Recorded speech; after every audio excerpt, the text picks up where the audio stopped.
Hello, guys, and welcome back to another fine episode of A Fresh Take. Today we're going to be diving into a game that a friend of mine recommended.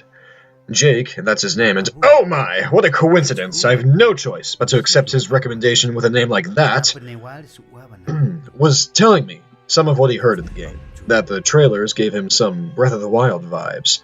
Being one of the many fans of The Legend of Zelda Breath of the Wild, I had to investigate. Besides that, the game had an interesting title. Mulaka. Ooh. I got home, opened up my handy-dandy Switch's eShop, and purchased Mulaka after reviewing one of the game's trailers. Jake was right to suspect something in the vein of Breath of the Wild based on the trailers, but I also remembered that he said this was an indie game, so it would be wrong to expect anything so grand as Breath of the Wild. However, history has shown that indies have surprised us in the past with games like Minecraft and Terraria, both of which offer expansive open worlds, one in more dimensions than the other. But anyway, maybe the developers behind Mulaka can pull something similar off. Let's begin by talking about those developers.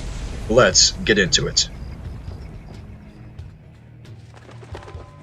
Mulaka was developed by the independent video game developer Lienzo. Google searches reveal that this company is quite small. If you were to type in Lienzo, the first result you would find tells you that it is the Spanish word for canvas. Pretty appropriate. You'll find, looking at their website, that they have only one other game to their name, Hunter's Legacy. It seems that the Nindies that showcased Mulaka really helped this company, which is based in Chihuahua, Mexico, make a splash. Anyway, let's look a bit more closely about the game itself, specifically its story. The overarching story of Mulaka is depicted primarily in these beautiful cutscenes, some of which are told in the language of the Tarahumara, who are the main theme of this game. The story goes that a solar eclipse led to the creation of the Tarahumara. This relation to the sun and the moon, and the fact that they fell to the earth like stars, gave them the name Children of the Stars. With these people created and many landscapes coming soon after, there was a short-lived peace, which ended when conflicts arose between these people. In addition, strange beasts from the underworld began corrupting the peaceful parts of creation, leading to further turmoil. To put a stop to the chaos, Mulaka, a Sukuruame, which is a Tarahumara shaman, is chosen to roam the lands to free the demigods trapped by the corruption and to ultimately defeat Terragori, the ruler of the underworld. This is the main story of Mulaka, but a player will find a number of smaller stories and myths within the adventure, and even in the loading screens. One of my favorite myths is the belief that the rainbow is actually the form of two hateful men who are unwilling to let rain fall for crops to grow. The exposure to these myths in Mulaka is probably the most entertaining aspect of the game, since it does provide an interesting insight into the beliefs of this people. However, any good story still needs to be told well in order to get the point across. Mulaka does enough in the other aspects of the game to carry this point, especially in its presentation and soundtrack. At first glance, Mulaka does not appear to have a very good presentation. One could argue that the developers cheapened out by deciding to use low-poly, cel-shaded models to represent the landscapes and people.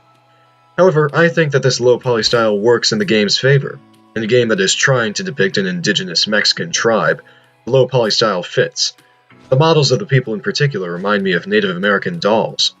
As for the style of the landscapes, they don't offend me. I appreciate that they look like they could have come from a picture book.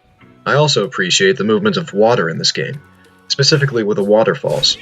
In general, the presentation is appealing to the eye and economical, in the sense that they were able to show a lot using very little. The soundtrack is also quite nice. You shouldn't expect to find themes that stand out incredibly distinctly from each other, but you should expect to find instruments, mainly percussive, that again fit the theme. The presentation and the soundtrack of the game are not groundbreaking, but adequately do the job they were supposed to do, which is to set the theme. Let's move on to the objectives and gameplay of Mulaka. Mulaka calls itself a 3D action-adventure game. While that label can mean many things, in Mulaka's case it means a game that has elements of 3D platforming with puzzles, combat, and just a pinch of crafting. I would hesitate to say that Mulaka is an open-world game. It's true that you are able to traverse different landscapes, but these landscapes are somewhat small, and you're not able to seamlessly transition from one to the other. Instead, Mulaka treats these landscapes like areas from Super Mario 64, where one is able to complete numerous objectives within a larger level. Unlike Super Mario 64, Mulaka has no hub world. Instead, the game starts you off in one level, and when you beat the main objective of the level, unlocks the next level. You rinse and repeat until you unlock all 7 levels. You are able to use the map to visit any of the areas you have unlocked. You would revisit these levels to complete smaller objectives and to upgrade Mulaka after collecting what's called Korima. Before we go further, let's address the smaller objectives. Throughout most of the levels are cultural artifacts that Mulaka can observe. Doing so will present a small amount of information on the item, and by extension the Tarahumara people. While it's nice that the developers left these items in the game for a player to search for, I was never curious enough to seek out all the items in the game. I was content with the information provided through the main game alone. I may have sought out these items if I knew that there was some completion bonus for doing so, but as far as I know, there is no bonus, except an achievement depending on which platform you're playing the game on. Besides the artifacts, Mulaka can discover the souls of people using his special sight, and help them reach their final destination. Again, because I was aware of no completion bonus, I did not seek out all the souls in each level. Even if there were a bonus, I feel that the nature of seeking out the souls and the artifacts was not the most enjoyable.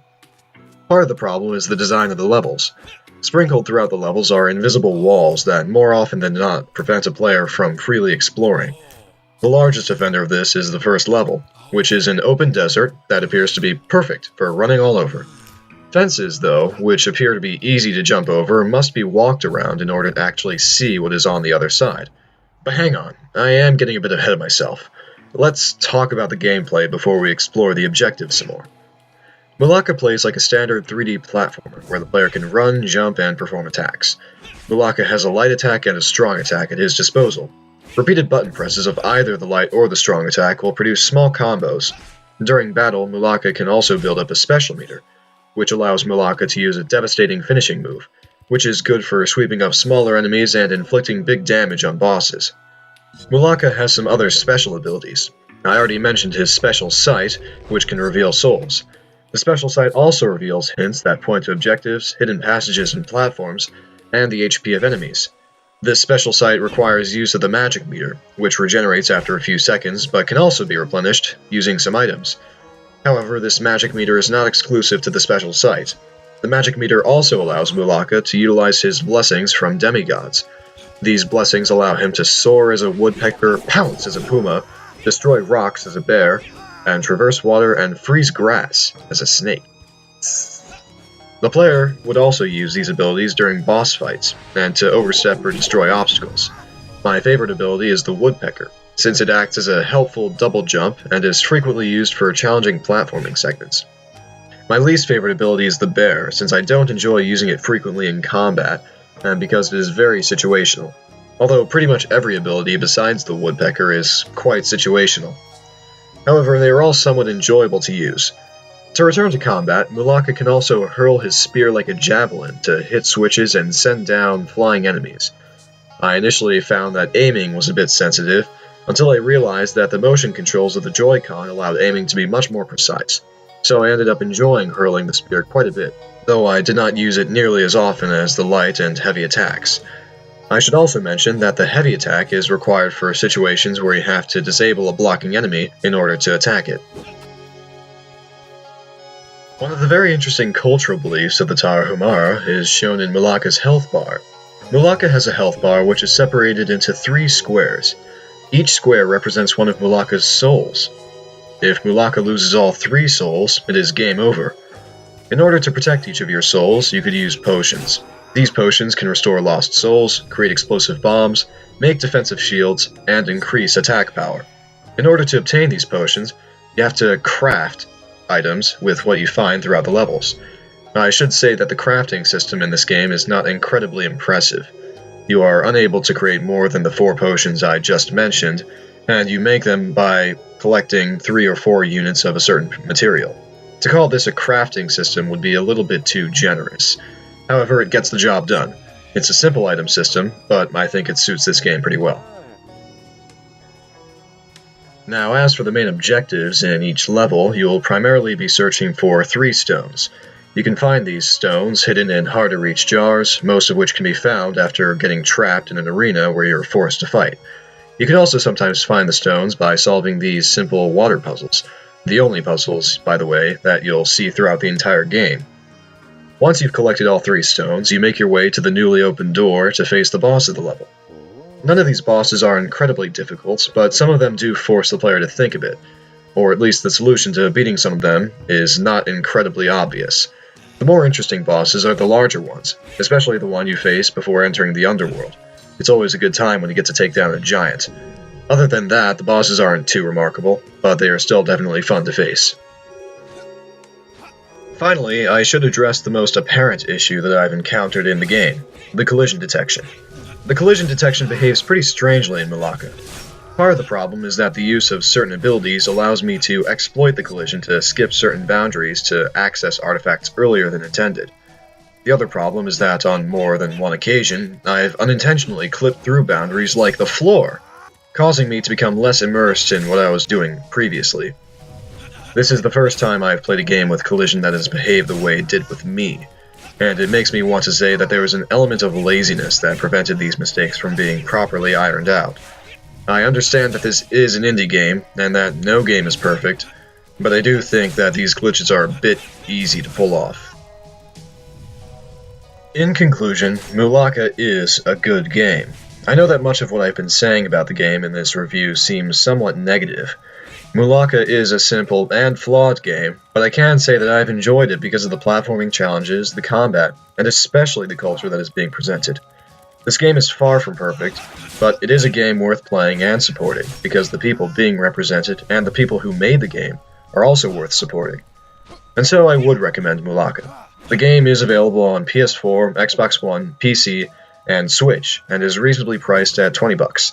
Another nice thing to note is that the developers will use some of the funds to support the Sierra Tarahumara, so the game is aiming at a good cause. In any case, guys, I hope you enjoyed this video, and that I'll see you all next time.